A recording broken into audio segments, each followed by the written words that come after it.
Teosófica no Brasil. Hoje nós estamos no dia 11 de outubro de 2023, dando início a um seminário, tornando-se um auxiliar invisível, que será apresentado em 2 lives, e fechando esse seminário, harmonizando os veículos. E para isso nós vamos apresentar, e antes dele chegar aí na nossa telinha, nós vamos apresentar o nosso querido Eric Lobão. Ele é membro efetivo da loja Nirvana, no Rio de Janeiro, uma loja pelo qual eu tenho muita estima. Ele é educador físico, fisiologista, consultor de negócios e um grande lutador pela causa da OTS. Inclusive, eu tenho para mim o pressentimento de que ele ainda assumirá em algum momento, pelo mínimo, a coordenação desse trabalho na cidade do Rio de Janeiro, porque eu sei que a alma dele está muito empenhada na ordem teosófica de serviço. Então, com vocês, nosso irmãozinho querido Eric, que vai nos falar hoje e no dia 18, prosseguindo essa live, tornando-se um auxiliar invisível. Grande desafio. Com vocês, Eric, por favor. Bem-vindo. Boa noite, meus irmãos.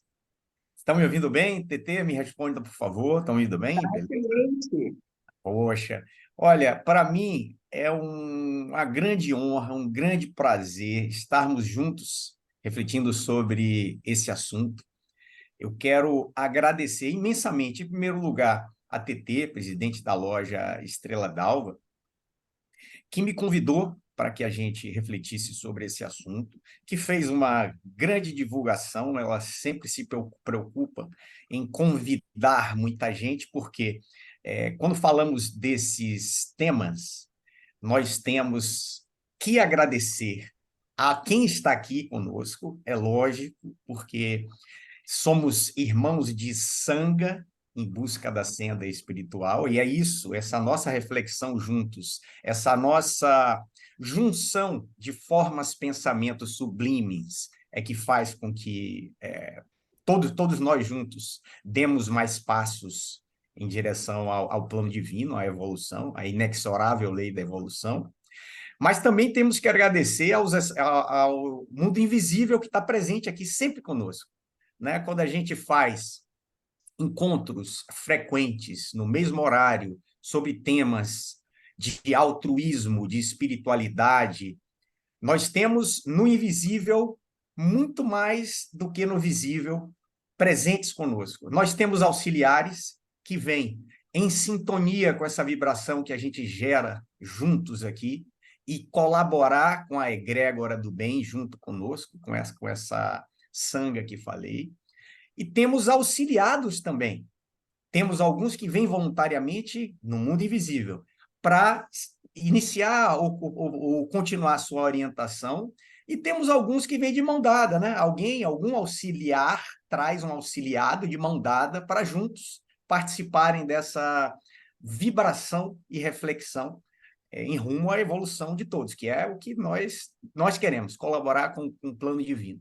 Então, eu queria agradecer a todos aqui, visíveis, e todos os invisíveis que estão presentes juntos aqui, nesse bate-horário de quarta-feira e nas próximas 2 quartas-feiras, juntos, tá bom? Então, eu quero começar com esse grande agradecimento.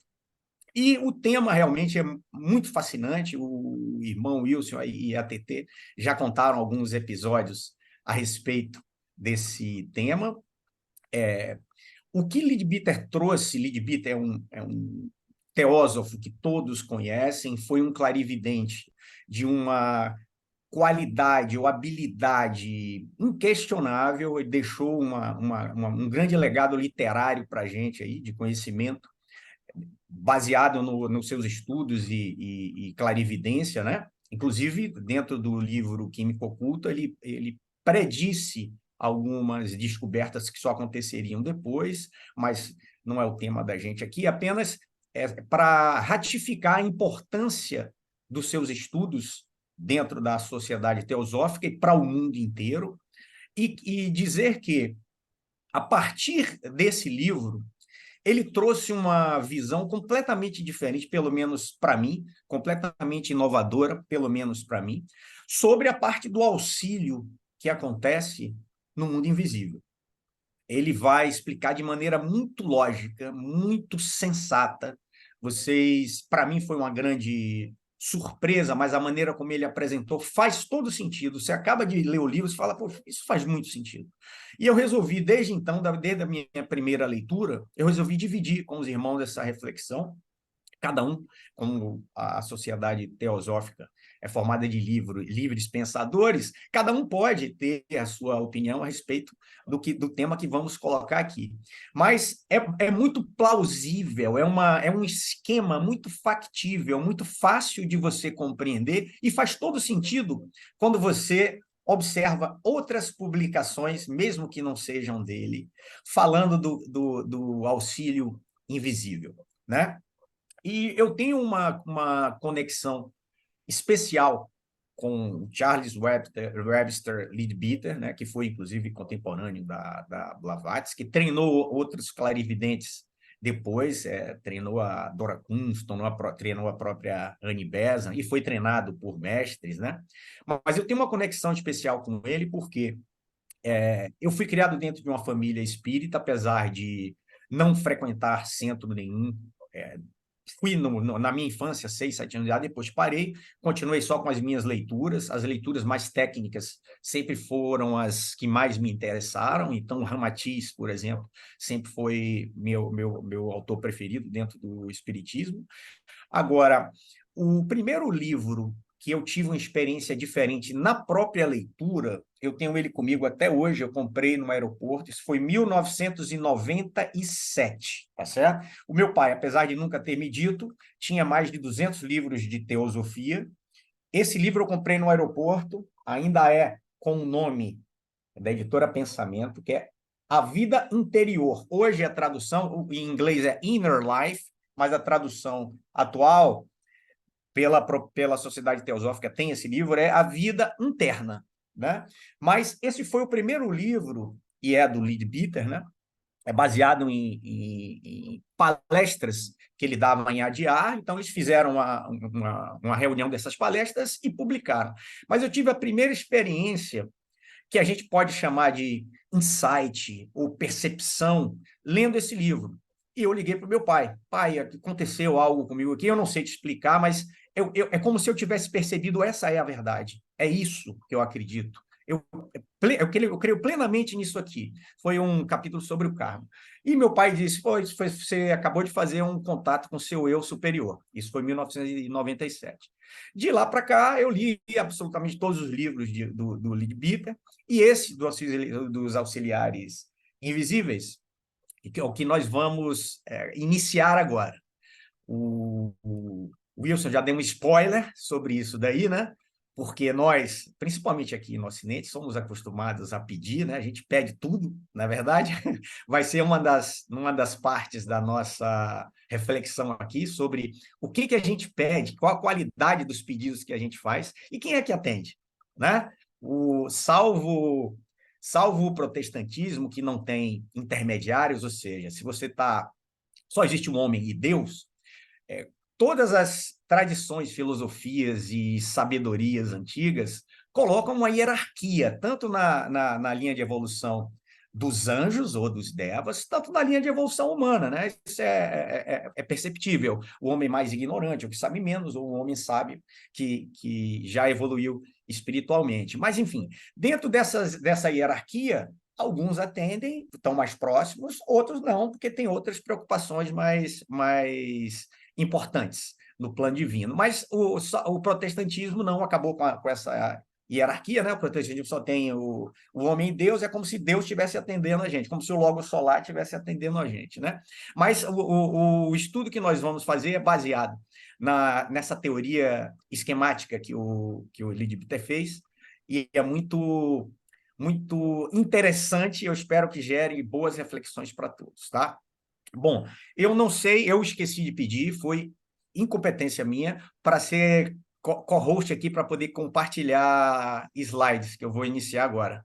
Se alguém puder fazer essa permissão, eu Isso já foi agradeço. feito. Isso já foi Já foi? feito. Ah, então tá bom, muito obrigado. Então, eficiência da loja, parabéns, Estrela d'Alva. Deixa eu iniciar aqui o Vamos ver se funciona. compartilhamento. Foi a primeira vez que eu fiz. Vamos ver se funciona aí. Já foi E já feito. está funcionando, já está funcionando. Vocês estão enxergando aí? Sim, né? Vou botar no modo de Ok, apresentação. ok. Vendo bem aqui. Botar no modo de apresentação aqui. Bom, feito isso, eu vou começar com um segundo spoiler. O primeiro spoiler, o Wilson já deu aqui na pré-eleição, né? Antes de começar o jogo, o Wilson estava preparando o time aí, pum, já deu um spoiler. Ele já comentou sobre sermos nós, possivelmente, auxiliares invisíveis, né? A teoria que o Leadbeater vai nos apresentar, que é muito interessante e, como eu disse, muito plausível, né? Factível, é que nós, ao dormirmos, né, a nossa consciência vai para o astral, nós estamos no físico, o corpo físico necessita de repouso para repor muita coisa que ele necessita, de que ele necessita, e aí a consciência vai para o astral. E no astral, dependendo da nossa evolução, aqueles que são menos evoluídos ficam próximos ao corpo, aqueles que são mais evoluídos, isso não é demérito nenhum, é simplesmente evolução, um está na primeira série, outro na quinta, outro já está na faculdade, né? Ficam próximos ao corpo, outros são mais livres, né? Conseguem navegar pelo mundo astral, outros, além de mais livres, têm domínio do próprio corpo astral, como o Wilson falou, o corpo astral, o corpo das emoções, né? Então, sem o filtro ou a mortalha do corpo físico, sem essas células densas do corpo físico, as emoções são potencializadas no astral.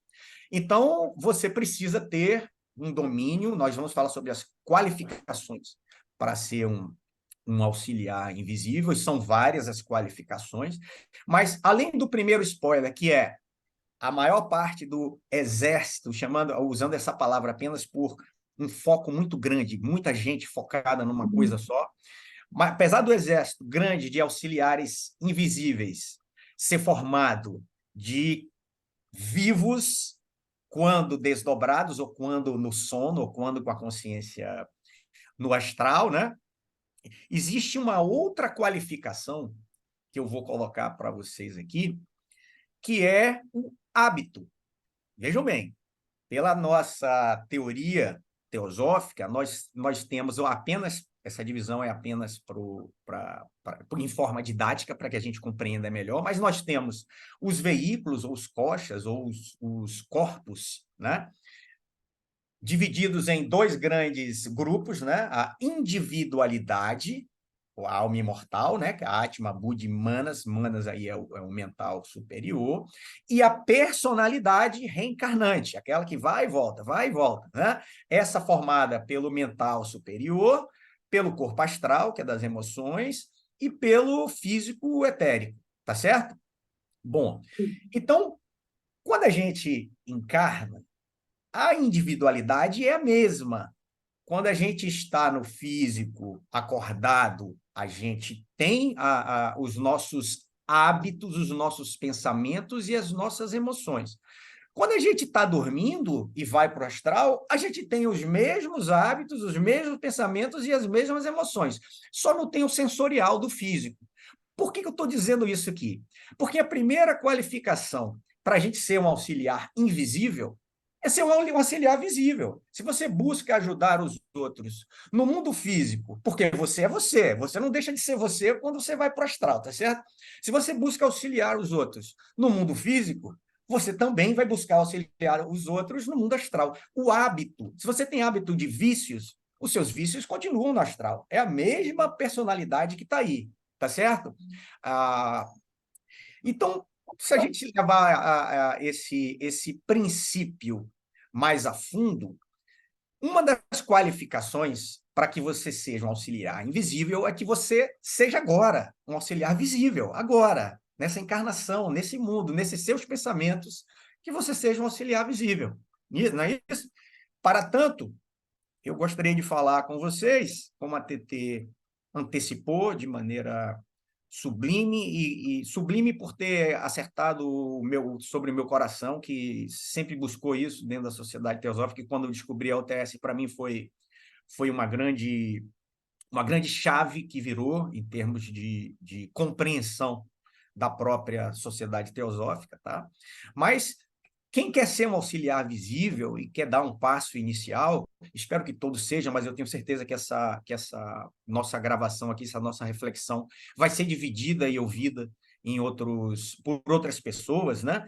Não precisa ser membro da Sociedade Teosófica, mas se você tiver uma chama que possa ser desencadeada para ajudar alguém, venha para a OTS. A Ordem Teosófica de Serviço, de novo, é independente da Sociedade Teosófica, apesar de ter sido criada por Annie Besant, que era presidente da Sociedade Teosófica em 1908, com a intenção de ter um braço exatamente de trabalho, sem nenhum vínculo com dogmas, pensamentos ou filosofias, ou até comprometimentos em termos de ajuda, porque você vai ajudar um grupo e não ajuda outro, aí fica, isso é político, ajudou ele, não ajudou ele, não. Então, a Sociedade Teosófica, que pretende e tem que ficar realmente de maneira completamente imparcial, a única condição que você tem para ingressar é aceitar os 3 objetivos, né? Você não pode se envolver, qualquer que seja o caráter desse envolvimento, político, etc. Agora, a OTS, sim, a OTS pode prestar auxílio em vários campos, e isso é muito importante. Então, a Ordem Teosófica de Serviço surgiu para ser o braço de trabalho e serviço dentro da Sociedade Teosófica, mesmo mesmo para quem não é membro da Sociedade Teosófica. E eu faço esse convite porque quando a gente fala, eu falei na nossa sanga de estudo em busca da senda espiritual, mas quando a gente fala nesse caminho, quando você fala em espiritualidade num extremo e materialidade no outro, você está falando em altruísmo nesse extremo da espiritualidade e está falando em egoísmo nesse extremo da materialidade. À medida que a gente vai evoluindo em direção da espiritualidade, a gente vai tirando parte das nossas vestes de egoísmo e vestindo novas partes de vestes de altruísmo.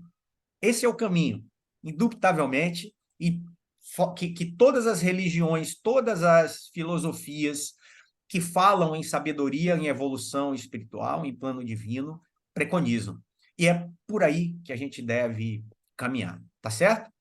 Então, eu queria só, nesse momento agora, falando da OTS, ler alguns trechos que eu tenho aqui de alguns livros e fazer umas reflexões. De novo, isso tem tudo a ver com o nosso tema, porque o hábito de ser um auxiliar visível é uma das condições, uma das qualificações para que sejamos auxiliar invisível. Nós vamos nos aprofundar nesse conhecimento, mas já dando esse spoiler grande, é um dos mandamentos para que você seja um auxiliar invisível. É que você seja um auxiliar visível, tá certo?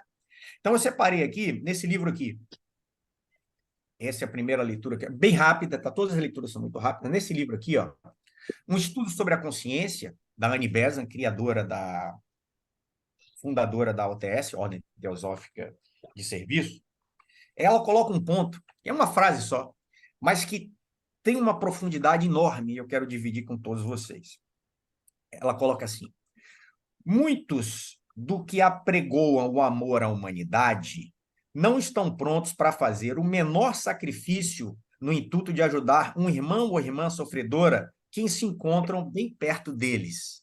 Ou seja, a gente vê muita gente querendo que haja a paz no mundo, querendo que haja a paz no nosso país, querendo que se acabe com a violência na nossa cidade, no nosso bairro, mas irmãos que estão muito próximos são negligenciados, a ajuda a eles que estão do seu lado são negligenciadas. Alguém que tem fome na sua rua, alguém que precisa de um auxílio, de um afeto, de um afago, de um abraço, até dentro da nossa própria casa, para quem hoje a gente tem muito pouco tempo, né? Porque o celular substitui todos os relacionamentos, está precisando e a gente não está enxergando. Por quê? A gente se preocupa com o mundo e não se preocupa com quem está próximo, tá certo? Então, aliás, esse livro tem um teor psíquico, psicológico muito forte. Quem quiser, vale a pena lê-lo, né? Esse Dani Beza. Eu queria também colocar uma coisa. A gente tem alguém com o microfone aberto aí. Deixa eu achar aqui. Não. Bom, esse livro aqui, ó, o Lindemann não está aí, mas ele ia ficar feliz de ver esse livro aqui sendo exposto. Aos Pés do Mestre, não tem uma apresentação dele que ele não fale nesse livro, não é verdade? Mas Aos Pés do Mestre tem uma definição, no capítulo que fala sobre o amor, que eu acho que é a mais linda que tem no próprio livro. Esse livro é poético, é lindíssimo, mas essa definição de amor é muito simples, mas muito simples. Eu falo ela de cabeça muitas vezes, mas eu sempre erro, então eu vou ler porque é uma linha só. Vamos lá. O que significa o amor na vida diária? Na vida diária, coloca assim. Na vida diária, isso significa duas coisas, ou seja, o amor na vida diária. Primeiro, que deve ser cuidadoso para não causar dor a nenhum ser vivo. E segunda, que deves estar sempre vigiando por uma oportunidade de prestar auxílio. É isso. Então, o que significa o amor no dia a dia? Não prejudicar nenhum ser vivo e vigiar para não perder a oportunidade de ajudar alguém. Isso é um conceito muito simples do que é a busca do amor. Mais uma leitura sobre altruísmo, também muito rápida, que também faz parte do nosso estudo e inspiração. A Voz do Silêncio, um livro estudado esse mês aí. Aliás, esse mês também comemoramos a Anne Beza, né? Mas simples e quase todo mundo que fala em altruísmo lê esse trecho. Eu não serei exceção. Vamos lá. Para alcançar o nirvana, é mister alcançar o autoconhecimento. Então, é o autoconhecimento que vai levar ao nirvana. Agora, o autoconhecimento é filho de atos amorosos. Então, ele ligou aqui o autoconhecimento, o nirvana, ou seja, a iluminação, o arrebatamento, o sartori, o mais alto grau que você pode ter de evolução, não o mais alto grau, porque para lá ainda tem muita coisa, mas que nós almejamos dentro da evolução humana, vai ser alcançado através do autoconhecimento, que é filho de atos amorosos, né? Então, o altruísmo, mais uma vez, sendo destacado. E qual é o outro que eu separei aqui para a gente ler? Deixa eu ver aqui. Mas antes de ler isso aqui, eu queria tocar num ponto que até o Lidbita é muito enfático, talvez com a rispidez dosada ou até fora de dose que ele exagerou sobre esse assunto. Mas eu queria mostrar para vocês o meu livro de cabeceira, tá certo? Junto com Os Pés do Mestre, esse aqui, Karma Yoga, do Vivekananda, é um livro de cabeceira, eu marquei alguns trechos para a gente ver, mas o que eu quero dizer, antes de ler essa parte desse livro, é que existe uma deturpação que é feita em relação ao conceito da lei do karma, né? O Swami Vivekananda, toca nessa deturpação nesse livro Karma Yoga, e o Leadbeater toca nessa deturpação no livro Auxiliares Invisíveis, que é foco do nosso estudo aqui. Mas qual é a deturpação? Uma frase vocês vão entender. Eu não vou ajudar, é karma dele. Poxa, quem sou eu para interferir na lei do karma? A inexorável lei do karma, eu não vou interferir. Como eu vou ajudar ele? Não vou ajudar. É karma dele, ele está vivendo o que ele tem que viver. Essa deturpação é tratada tanto por Leadbeater quanto por Vivekananda com rispidez mesmo, de verdade. Eles falam assim, quem é você para achar que detecta qual é o karma do outro? Quem é você para dizer que não vai ajudar aquele que está sofrendo na sua frente, não é verdade? Então, essa deturpação do karma que é feita por várias pessoas de várias maneiras, é corrigida ou é realinhada, ou você tem o prumo certo quando você lê de novo o que a Blavatsky falou aqui sobre a voz do silêncio, mas o Leadbeater é mais enfático em relação a isso, e eu queria ler para vocês exatamente como está nesse livro, Auxiliares Invisíveis, tá? Sobre essa deturpação aqui do karma. Ele coloca assim, ó. Vamos lá. O indivíduo está nessa conjuntura presente, dizem eles, de fato, porque mereceu. Está agora realizando o resultado perfeitamente natural de qualquer mal que praticasse no passado, ou seja, está colhendo os frutos do que ele plantou. Que direito tenho eu de intervir na ação da grande lei cósmica, tentando melhorar a sua condição, quer no plano astral, quer no plano físico? Esse é o questionamento que é feito, deturpando a lei do karma. Aí ele coloca assim, vamos lá. A hipótese envolve duas pressuposições espantosas. A primeira, que sabem exatamente o que tem sido o karma de outro indivíduo. Ou seja, eu, simples mortal, estou sabendo qual é o karma do indivíduo. E quanto tempo está decretado que dure o seu sofrimento? Eu estou dizendo, não, ele tem que sofrer mais. Vamos lá. Aí ele coloca assim, os insetos de um dia, possam absolutamente, eles acham, né? Acham que podem absolutamente alterar a lei cósmica e evitar a devida operação do karma por qualquer esforço que deles emane. Ou seja, eu não vou ajudar porque eu não quero interferir no karma. Eu consigo mudar o karma. Isso que ele quer dizer. Inseto de um dia, quero mudar o karma. Aí ele coloca, podemos estar certos que as grandes divindades kármicas podem perfeitamente realizar sua obra sem o nosso auxílio, e não temos que recear que quaisquer passos que possamos dar, de qualquer maneira que seja, pode causar-lhes a mais dificuldade ou perturbação, tá certo? Bom, ele continua, mas para não ficar muito longo, que eu marquei um horário aqui para a gente terminar, eu vou parar aqui. Vamos lá. E o Vivekananda coloca para a gente, deixa eu ver qual é a página que tem várias. Aqui.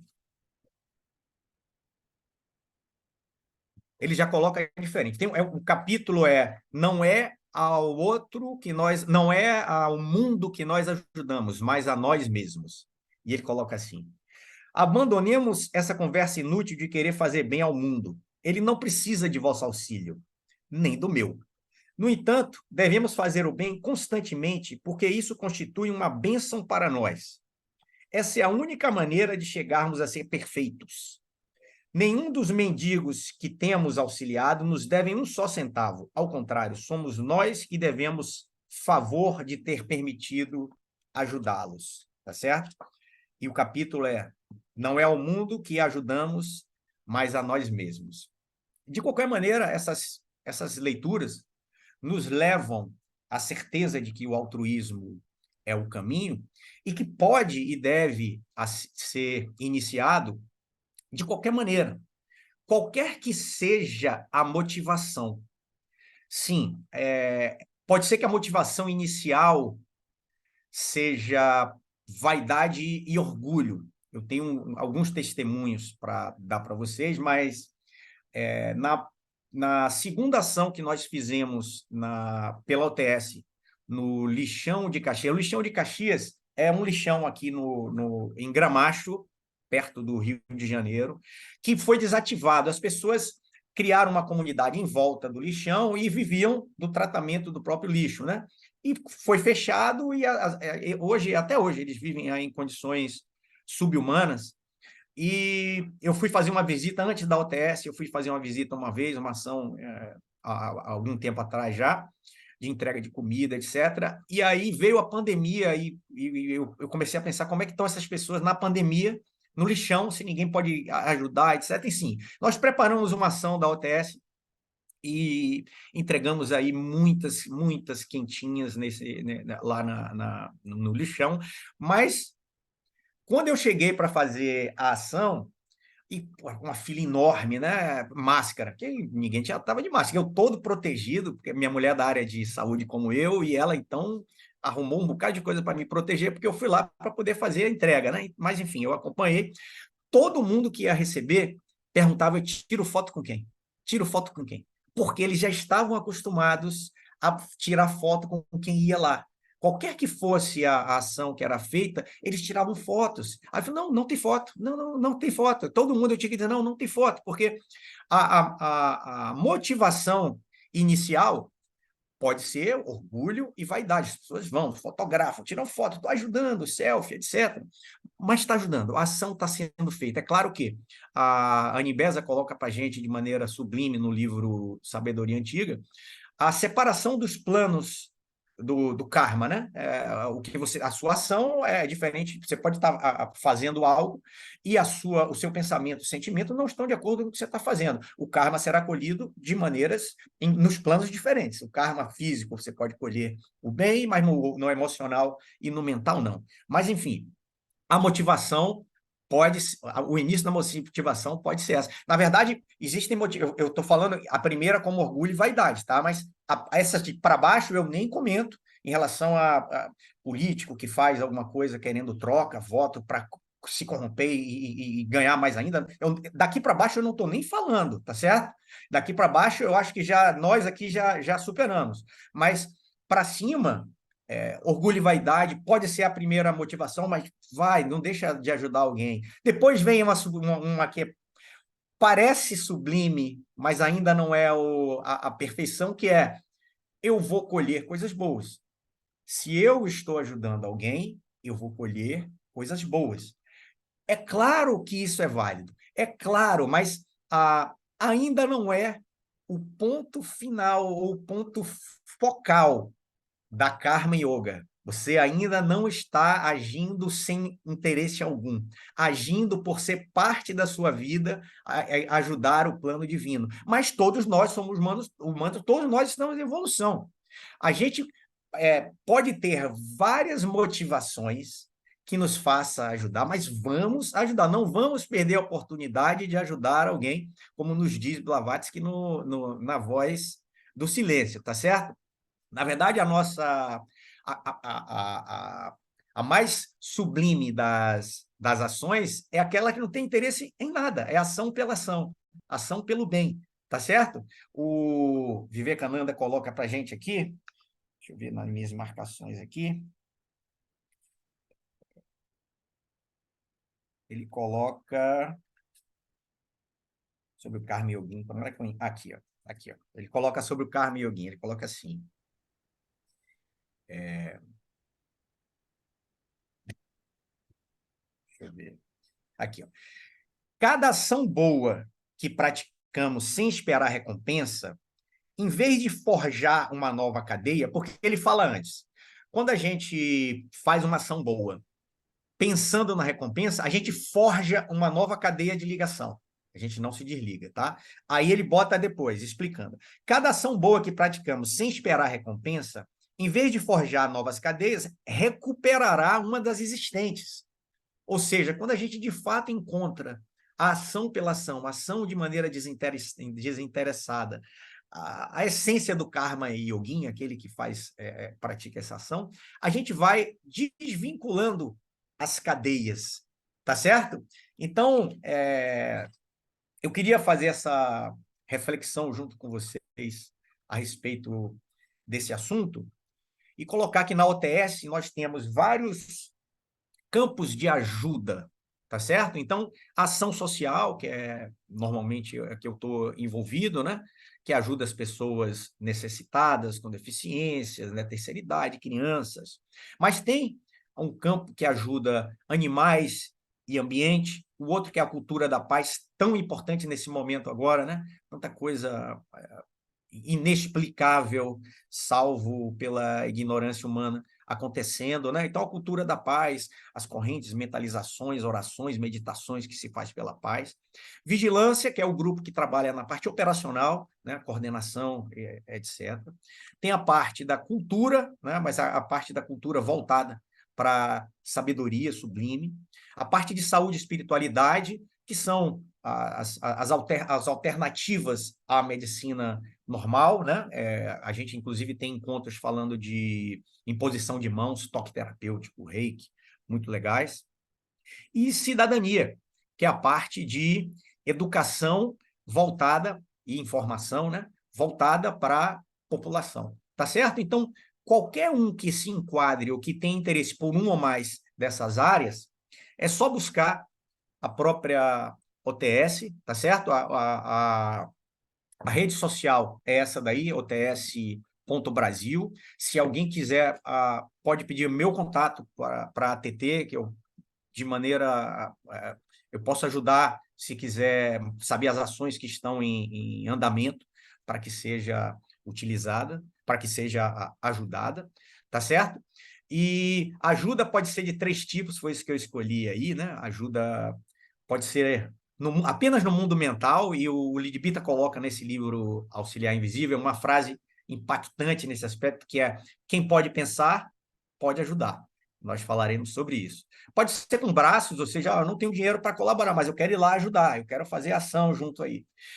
Pode ser com financeiro, né? Eu não posso ajudar, mas eu quero colaborar financeiramente. Eu quero fazer com que essa ação seja maior e eu vou ajudar financeiramente para isso, tá certo? Então, a ajuda pode ser feita de várias maneiras, no mundo mental, com braço financeiro, e pode ser feita em vários campos de atuação que a OTS tem, tá bom?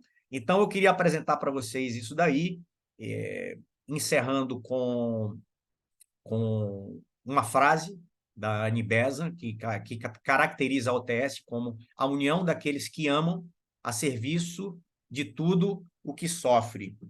Eu queria contar uma experiência para vocês, mas talvez vá acabar com o meu tempo. Mas eu acho que é bem rápido aqui.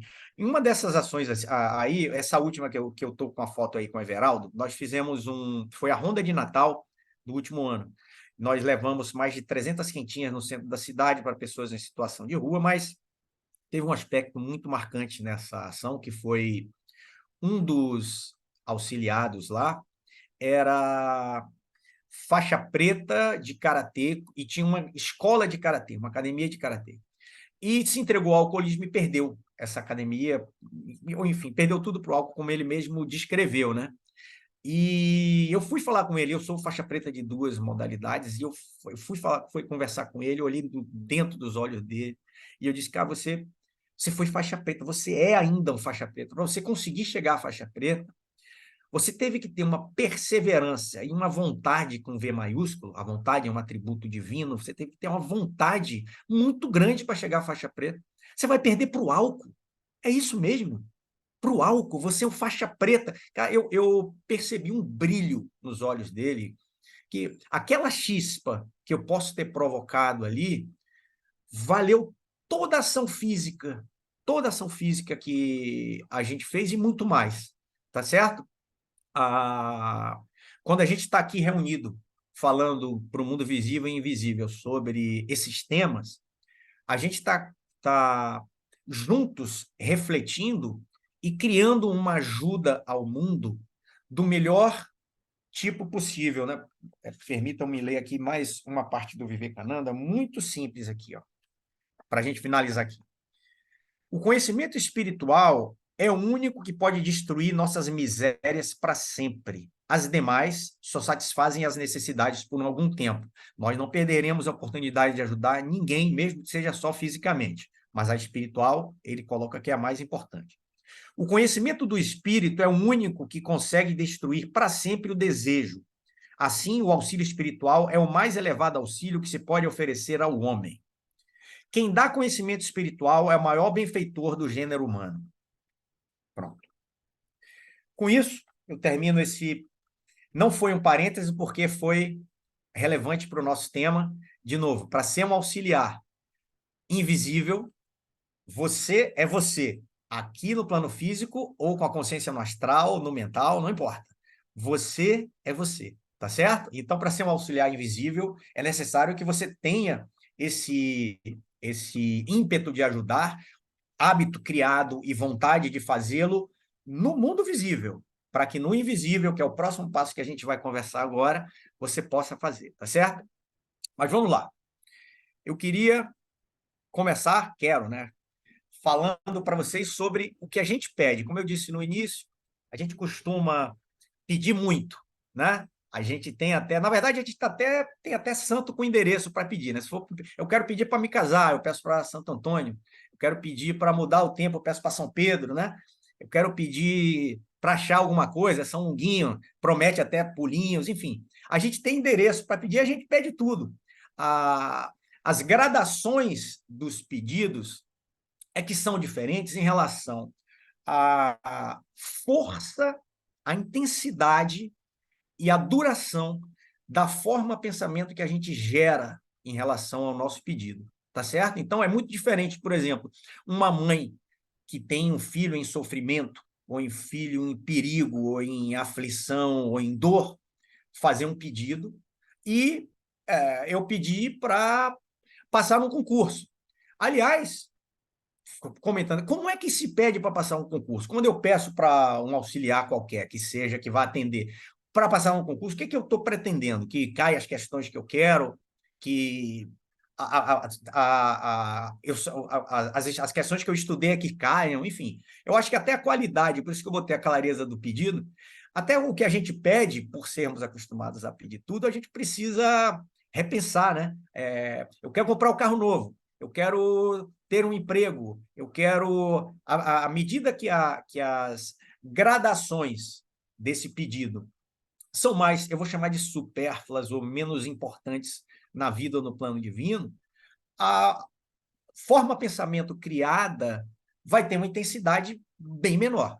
É bem provável que auxiliares sérios não vão nem escutar o que a gente está querendo colocar ali. Não é verdade? Passar um processo seletivo, etc. Eu acho que eu tenho que pedir aí, nesse caso, aí uma opinião minha, eu tenho que pedir disposição, vontade, disciplina, empenho para que eu estude e consiga dedicar muito tempo para o meu estudo para passar e não pedir simplesmente para passar, tá certo? Mas é fato que em momentos de aflição, em momentos de dor, em momentos de sofrimento, nós apelamos para o mundo invisível e às vezes damos endereço ao nosso pedido, mas sabemos que pelas gradações hierárquicas que nós temos no mundo invisível, provavelmente quem vai atender é quem está mais próximo e ligado ao nosso próprio pedido, né? Por exemplo, eu sou aluno da primeira série e tenho uma dúvida de matemática, né? Uma questão de matemática. Tem um outro aluno que sabe essa questão, meu colega de sala. Ele pode me ajudar sem interferir nos outros afazeres dele. Ele interrompe, me explica, Érico, é assim essa questão. Beleza, pum. Tem o professor, mas o professor também sabe essa questão. Mas se o professor interromper a aula para me explicar aquela questão na hora, os outros alunos deixam de ser ajudados. Não é verdade? Eu tenho aí o diretor da escola. O diretor da escola também sabe essa questão de matemática, que é simples aqui. Mas se eu convocar o diretor da escola nesse momento, ele está cuidando lá do pagamento dos professores, carga horária, conseguir merenda para as crianças, folha de pagamento, enfim. Ele está cuidando de outras coisas que são mais importantes para a escola toda e não somente para a questão de matemática que eu tenho dúvida, não é verdade?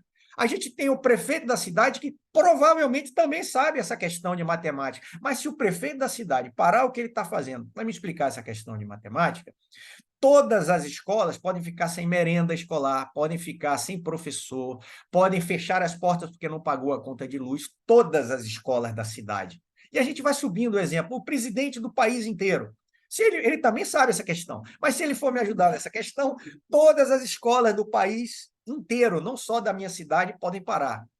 Eu acho que se a gente fizer essa analogia em relação ao que a gente pede, e é próprio o que a gente pede, é próprio e tem gente que ajude o que a gente pede. Mas se a gente começar a pensar que as gradações de ajuda, mesmo sendo importante, mesmo sendo relevante e mesmo acontecendo, elas têm uma hierarquia, do mais próximo, com funções semelhantes que podem ajudar, até aquelas mais altas, que têm muitas outras funções, eu acho que a gente compreende com mais facilidade esse assunto de auxiliares invisíveis desde o seu princípio, tá?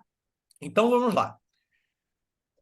Quem nos auxilia? É essa a pergunta agora. A gente falou dos pedidos, falou das hierarquias, mas quem são os possíveis auxiliares para esse meu pedido, para essa minha necessidade, para essa minha aflição?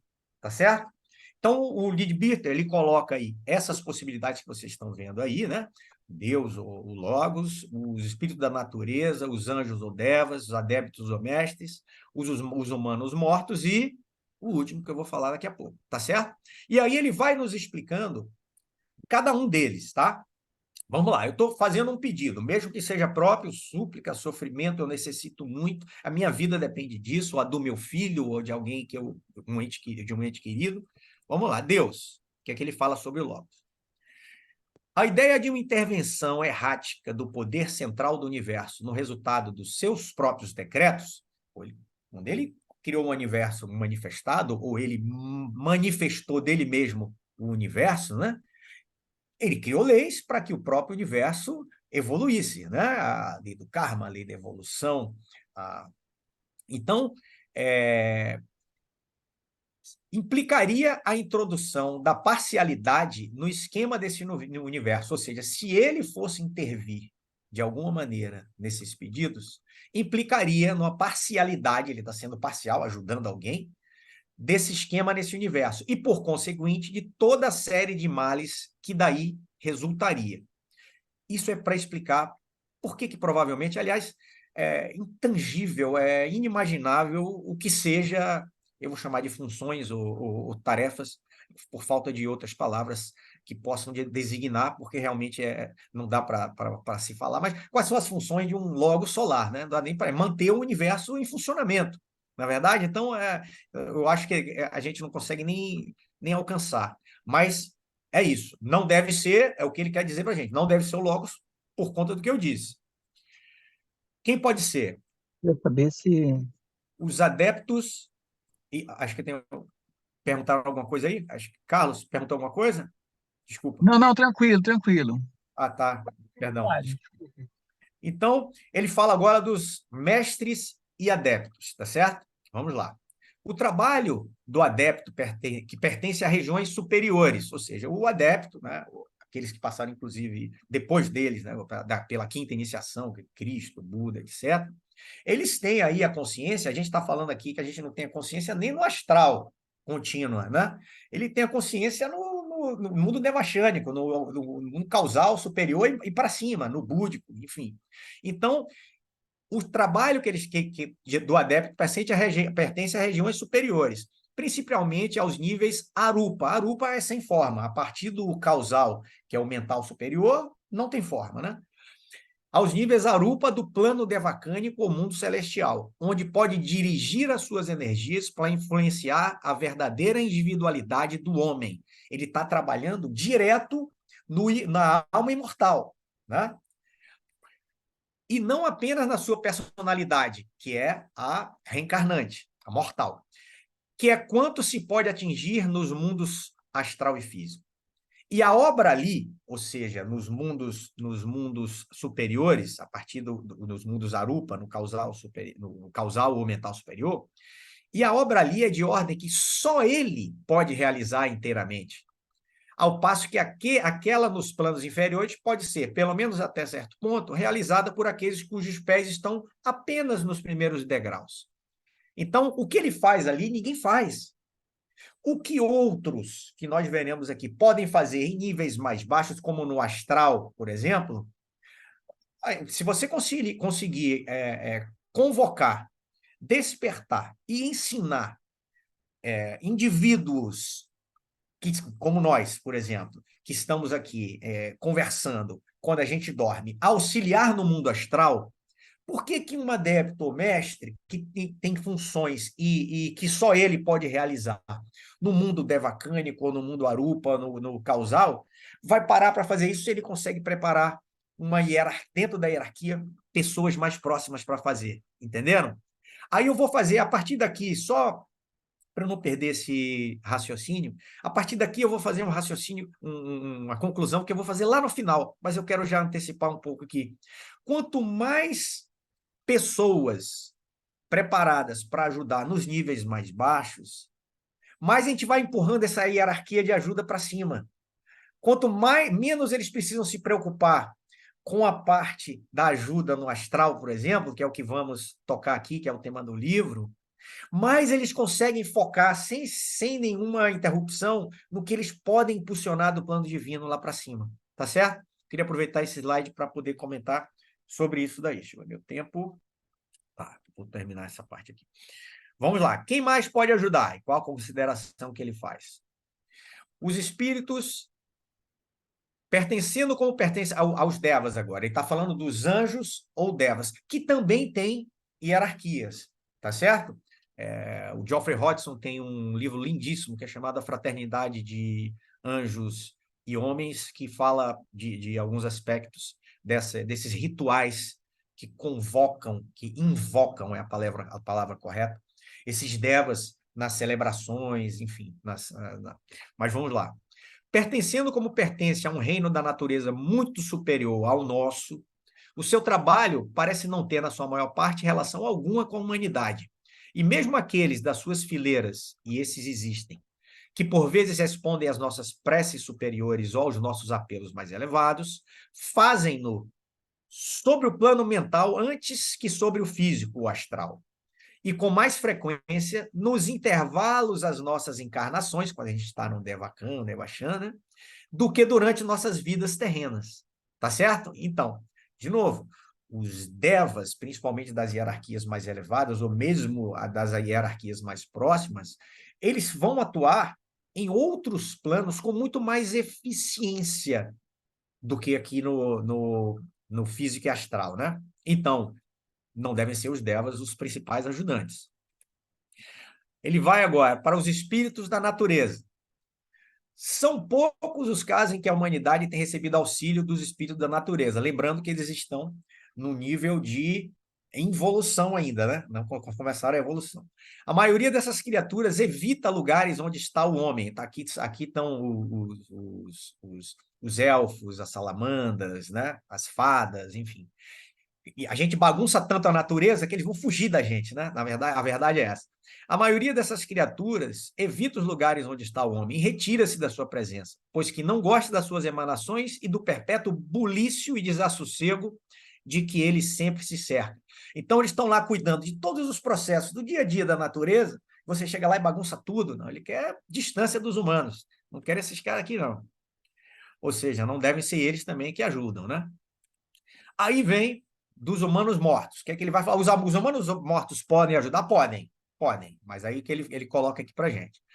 Quanto mais altruísta e dedicada uma pessoa tenha sido nesse mundo, tanto menos provável é que ela se encontre, depois da morte, pairando em plena consciência nos níveis inferiores do plano astral, de onde a Terra é mais prontamente acessível. Ou seja, quando a gente desencarna, quando a gente perde o corpo físico e etérico, nós temos o corpo astral, que também teremos a segunda morte, né, o corpo astral, que vai se desintegrando, vai devolvendo a sua matéria ao plano a que pertence, ao subplano a que pertence, né? Nós temos aí, em termos didáticos, 7 subplanos, o mais denso que é aqui, próximo à Terra, até o mais sublime, que é o corpo das emoções, as partículas das emoções mais sublimes que a gente tem, tá certo? Então, quando a gente morre, a gente começa a devolver parte dessas partículas de acordo com a nossa composição, tá certo? Se eu for um cara muito ligado a vícios, apegado à matéria, eu vou ter muitos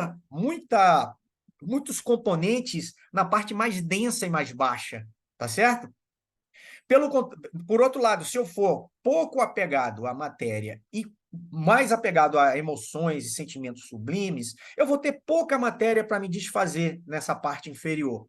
Isso significa que no pós-morte, essa parte aqui eu não vou ter consciência do que está acontecendo. Se eu fui altruísta, em vida, provavelmente essa parte, que é das camadas mais baixas, eu vou estar inconsciente, como se estivesse dormindo. E só vou despertar, eu só vou estar consciente, quando estiver nos locais de predominância da minha matéria astral.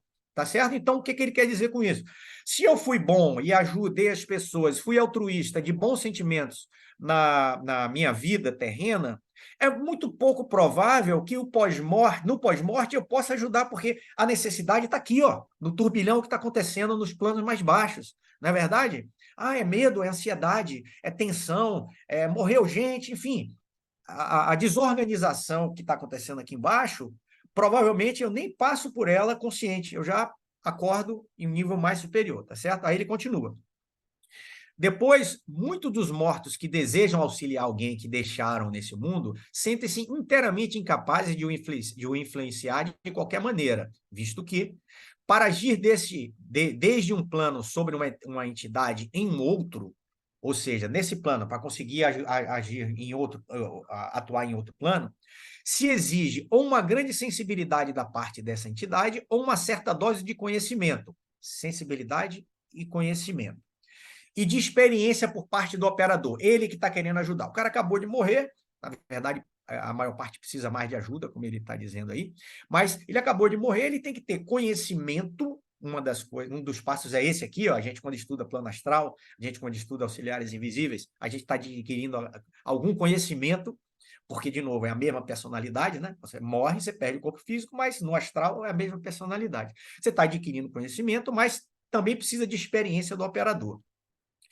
De modo que pouco é o auxílio que os mortos prestam. Os mortos prestam auxílio, sim, mas por essa lógica, por essa explicação que ele está dando, pouco deve ser esse auxílio. De resto, como em breve se explicará, e nós discutiremos, é muito mais vulgar serem eles quem precisem de auxílio do que realmente quem possa prestar. O que a gente vê hoje acontecer e o que a gente vai discutir no nosso próximo encontro é que a maior parte das pessoas que desencarnam não tem a menor noção, ou que morrem, não tem a menor noção do que está acontecendo. E precisam de ajuda mais do que podem ajudar, tá certo? Bom, segundo a linha de explicação lógica que ele coloca, quem então que pode ajudar? Olha a interrogação aqui. Vamos lá. Atualmente, portanto, a maior parte do trabalho que se tem feito nessa direção fica a cargo daquelas pessoas vivas que são capazes de agir conscientemente sobre o plano astral. Nós estamos falando da ajuda no plano astral, que é onde acontecem atualmente, na fase de evolução da humanidade, as maiores necessidades de ajuda, tá certo? Então, quando acontece, por exemplo, aconteceu há pouco tempo, dentro da guerra, centenas de pessoas morreram ao mesmo tempo, de maneira descabida. Essas pessoas que morreram precisam de auxílio, não é verdade? Então, a maior parte dessa ajuda, segundo a teoria que ele cria, que para mim é muito factível, de novo, somos todos livres pensadores, cada um pode refletir da sua maneira, mas para mim fica muito, muito provável, possível, plausível, que a maior parte seja feita por nós encarnados, que durante o sono deixamos o corpo físico em consciência, a nossa consciência vai para o plano astral, e com algumas características e qualificações que temos, com algumas instruções e treinamento que teremos no astral, e com o despertar, ele chama de despertar, feito por aqueles que já estão mais altos nessa hierarquia de ajuda invisível, nós aqui podemos ajudar lá, mesmo que não lembremos de nada, e é o que acontece na maior parte das vezes. Salvo aqueles que têm uma consciência contínua no astral, como presume-se que Leadbeater tinha, disse que ele assistia palestras dormindo no final da vida dele, ele dormia e continuava assistindo, voltava, comentava, enfim, porque ele tinha uma consciência contínua, né? Mas nós não temos isso. A partir dessas qualificações que vamos discutir e refletir sobre no nosso próximo encontro, e a partir de instruções feitas no astral, porque não é fácil, é um outro mundo, é uma outra vivência, é uma outra percepção. Lembrem-se, você não tem aí o filtro do corpo físico, então as suas emoções são muito mais intensas, né? Você precisa saber controlá-las, é uma das qualificações. Mas ele ainda coloca aqui sobre dois prismas diferentes, aqueles que estão vivos, tá? Então ele coloca primeiro, aqueles que têm pouco desenvolvimento, será que podem ajudar? Aí ele nos coloca aqui, ó. O indivíduo inteiramente sem desenvolvimento, ou seja, aqueles que saíram do reino animal há pouco tempo e se individualizaram, entraram no reino humano há pouco tempo, paira, em geral, a pouca distância acima do seu corpo físico. Ele não consegue se desligar. Quase tão adormecido quanto ele, quase zero de consciência, e em estado relativamente amorfo e incoerente, amorfo sem forma, né? E não podendo ser levado para uma pequena distância que seja desse corpo físico, sem que se lhe cause um desconforto grave, que, aliás, o resultado seria o de acordar, tá? Então, vamos lá, quem não tem pouco desenvolvimento, não pode ajudar. E aí ele coloca, alguém que está no estágio mais avançado, intelectualmente pelo menos, será que pode? Aí nos mostra. No caso da maioria das pessoas inteligentes e cultas, o grau de consciência é já bastante elevado, e um indivíduo já com desenvolvimento espiritual está tão em si nesse instrumento como no seu corpo mais denso. Ele não vai lembrar quando ele acordar, mas ele tem domínio da consciência no astral. Mas, ainda que possa ter plena consciência no plano astral durante o sono e ali deslocar-se livremente, quando assim o queira, não se consegue que esteja já em condições de fazer parte do grupo de auxiliares, ou seja, não é só eu ter a consciência no astral e conseguir me deslocar ou ficar longe do corpo que eu vou conseguir ser um auxiliar invisível. A maioria da gente nesse estágio está tão preocupada com seus pensamentos, absorto ao ponto de não dar pelo que se passa ao seu redor, tá certo? Então, cabe aí a nossa reflexão sobre a maior parte dos auxiliares invisíveis no astral serem compostos de pessoas que estão vivas, que têm qualificações, essas qualificações nós vamos discutir no nosso próximo encontro, mas que vão ser instruídas e despertadas para esse auxílio no mundo astral, e o fazem de várias maneiras, as formas de ajudar, a gente já também vai ver no nosso próximo encontro. Então, a nossa conclusão nesse encontro de hoje, que a gente vai deixar nas nossas mentes e corações, é: todos nós podemos ser auxiliares invisíveis, e é provável que esse seja o nosso caminho, se não nessa vida, nas próximas, para que toda a hierarquia de ajuda seja empurrada para cima. Quanto mais auxiliares tivermos, mais isso vai acontecer. Tá certo? Então, eu vou interromper aqui a apresentação para que fique para nosso próximo encontro a outra, e vamos conversar a respeito. Muito obrigado, meus irmãos, de coração. Ô, Eric, antes de fazer qualquer abordagem, tenho que te agradecer pela praticidade com que você abordou um tema que para muitos pode ser, em princípio, um tanto quanto complexo. Então, você falou de uma forma bem prática, bem objetiva, daquilo que aparentemente para alguns pode ser complexo. Antes de fazer a minha abordagem, eu gostaria de dizer o seguinte: eu fui iniciada na Sociedade Teosófica por uma pessoa que morou na casa do Geoffrey Hodgson.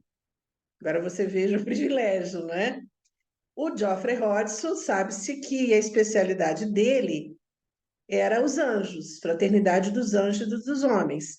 Ele tinha uma clarividência e tinha uma possibilidade de contato direto com os anjos, dada o grau e o avanço de iniciação que ele tinha. E o professor Vadir Miguel João, que morou na casa do Geoffrey Hodgson, foi iniciado pelo Geoffrey Hodgson. Então, ele tinha também um contato, ele aprendeu a fazer um contato com as hostes angélicas, com os devas. E ele fazia palestras belíssimas, encantadoras sobre como era o mundo dos devas. E ele insistia que o quanto era importante nós endereçarmos alguns dos nossos pedidos às hostes angélicas, porque eles necessitam, para a própria evolução deles de atender os nossos pedidos. Interessante observar isso, né?